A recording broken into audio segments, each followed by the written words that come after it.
ای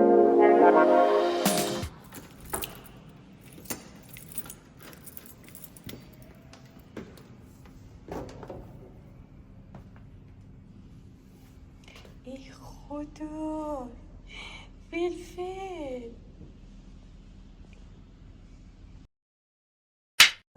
سلام به همه عزیزای همراهم. امیدوارم که حال دلتون خوب باشه هر جای این دنیا که هستین. به امروز خوش اومدین به یه ویدیو از سری ویدیوهای محبوب لایف خوش اومدین.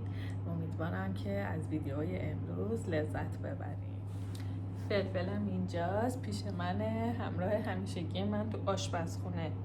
تا من پامو میزنم تو آشپزخونه هر جا باشه خودشون میرسن. ظرف بخوام بشورم کنار سینک، آشپزی بخوام بکنم پایین پام نشسته رو زمین. خلاصه که کنارمه دیگه، هر جا میرم با هم میاد، ولی بغل باید به زور بغلش کنم، یعنی من بغلش میگه.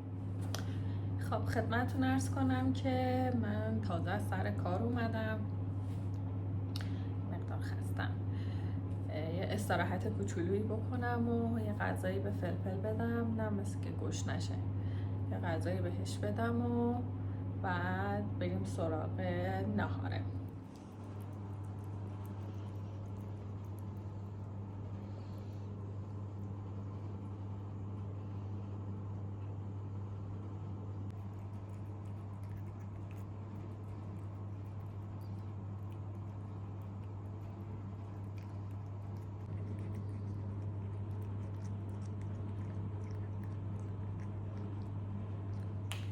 خب برای امروز میخوام یه غذای خارجی درست کنم، یه غذای خارجی خیلی محبوب و خوشمزه به دستور النا خانم. البته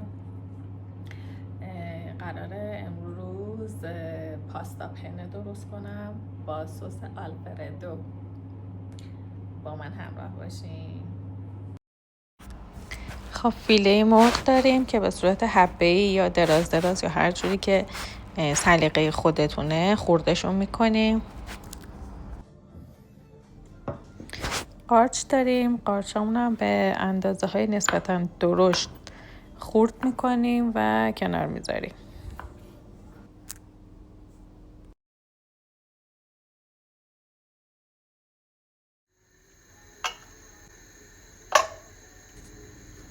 یه مقدار کره داریم، ذوب میکنیم و فیله هامون رو تو کره ذوب شده سرخش میکنیم.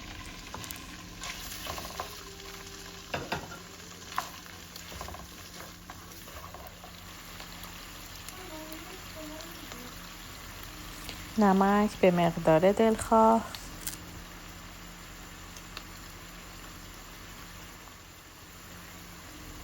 فلفل سیاه به مقدار دلخواه،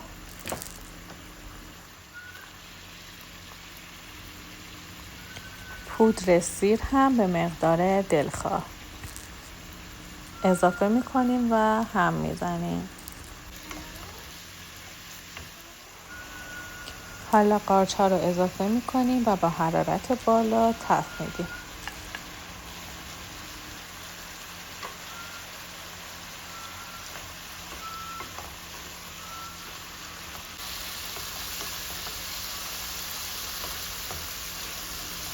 قارچ موقع سرخ شدن یه مقدار آب میندازه.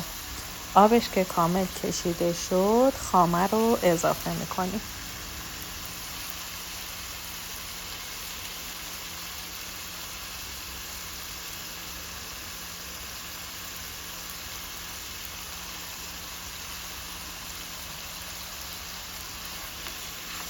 هم میزنیم تا خامه یه دست بشه.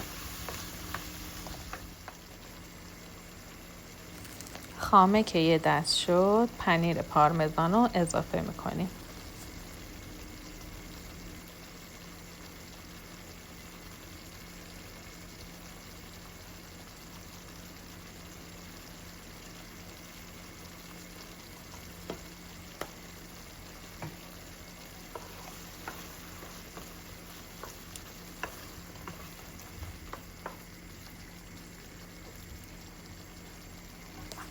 و بعد جعفری خرد شده.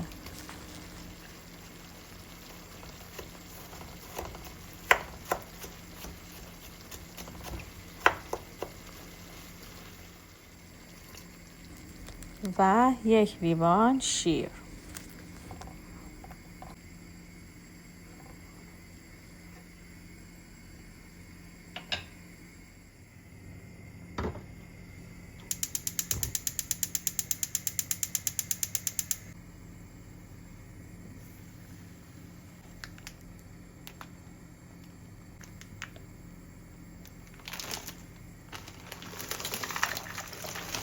خب حالا پنه ها رو داخل آب جوش میریزیم تا نیم پز بشه.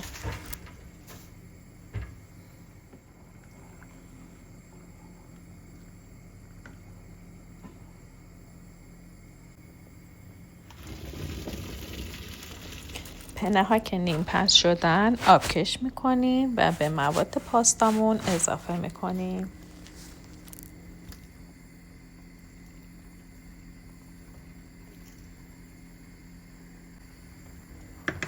یه مقدار پنیر پیتزا داریم، اونم به پاستا اضافه میکنیم و حسابی هم میزنیم و اجازه میدیم یه چند دقیقه سسمون به خورد پاستا بره.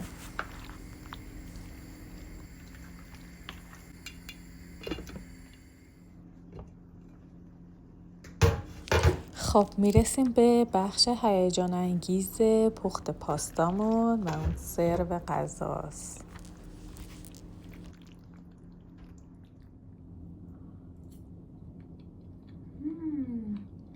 فوق‌العاده است این غذا. به شدت بهتون پیشنهاد میکنم حتما درست کنید.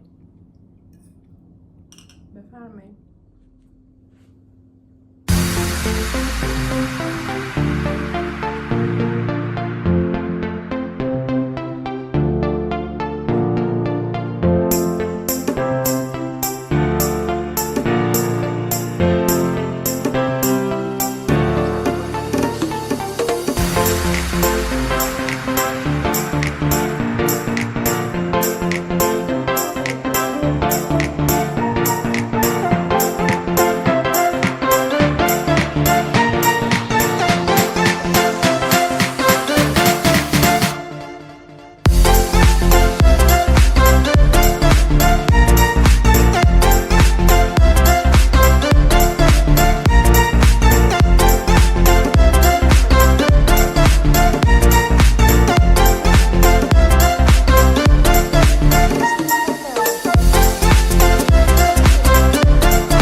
بگی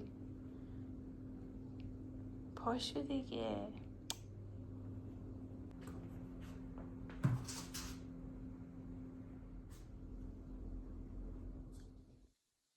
ما هیچ، ما نگاه.